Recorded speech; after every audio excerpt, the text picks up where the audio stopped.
Welcome to the Grokit Guitar channel. My name's Shai and I've taught a lot of monsters in my day. And I'm here to help you with some free content so you can like and subscribe and comment and tell me what you need, what you want. And I hope to give you a small nurturing lesson on how to think about improv in jazz without thinking so much about scales. So let me tell you what I'm talking about. Starting here, this is C major, right? And I know that when I'm trying to play a song, a lot of people, especially if you're coming from a rock background, will be thinking about which scale connects this chord, because I think we're kind of used to thinking in arpeggios and scales. I want to show you another way, which I would call kind of a vertical approach. Vertical means that every time I play a note, I'm just thinking about the relationships between the notes I play and the chord. And here's a quick direct observation I made a long time ago. I'm sure a lot of you did the same. So I know if I have C major 7, this lovely thing, I've noticed that if I play notes a whole step above the chord tone C, E, G, it sounds very stable. This is a 9, which is D over a whole step above C. If I play an F sharp, which is a whole step above the 3 of the chord E, still very stable. And if I play A, which is a whole step over the G, still sounds very stable. Right? No problem there. I can extend this principle and say that every time I play a whole step above a note, it's going to sound pretty good. So here's a C major 7. Again, I'll try it again. A whole step above C, 9. A whole step above flat 3 is F in this case. Stable. A whole step above the 5 is A. Again, sounds fine to me. And the point is that, so think about chord tones, so they don't mind notes sitting a whole step above the chord tones. But check out what happens to the chord if you add something just a half step above. Okay, here's C major 7 with a D flat. Here's C major 7 with the F. Wow, isn't it surprising how much tension from a white key, which is part of the key? That F really sounds dissonant, right? And here's the whole step above G, which is A flat. So, half step, very tense, whole step, pretty chill. Get it? I can really summarize it that way. So, if I extend this principle, I can figure out that, I'll say in the numbers, major 7s don't mind 9, sharp 11, and 13. 7s don't mind 9, sharp 11, and 13.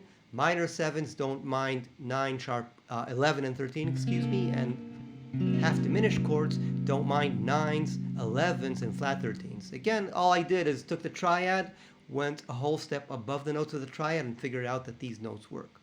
And these actually do give me scales in a sense, because if you take the 4 chord tones and add the 3 notes that are a whole step above chord tones, you'll actually get a 7 note scale. So it's a way at arriving at these scales that don't bother the chords. There are other issues, but let's keep that for another exciting day. So the only exception is that dominants are supposed to be tense and angry.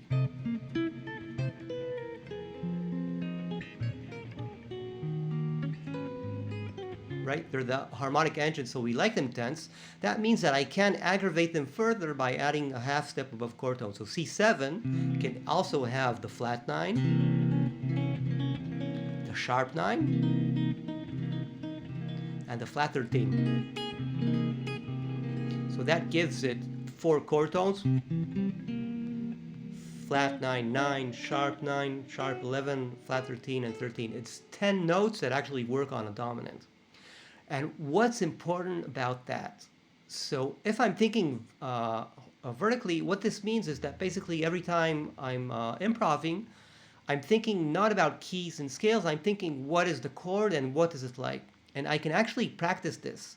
What I'm going to show you now, I'm going to run through parts of all the things you are. And I'm going to feature specific notes. I'll start with the 3s and then get more interesting. That's the first kind of exercise for your brain, like to get you thinking about numbers when chords are coming. So here it goes.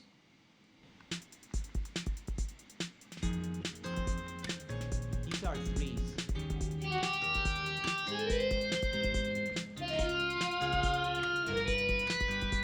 Right? Almost like the melody.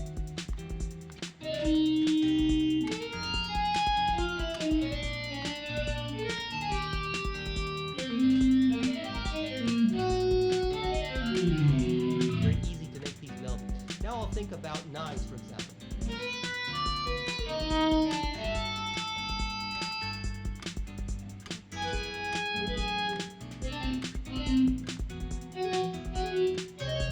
Now think of 11.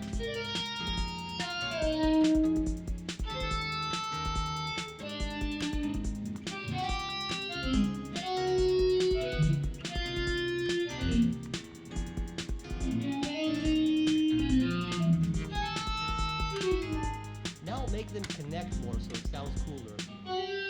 This is nines connected.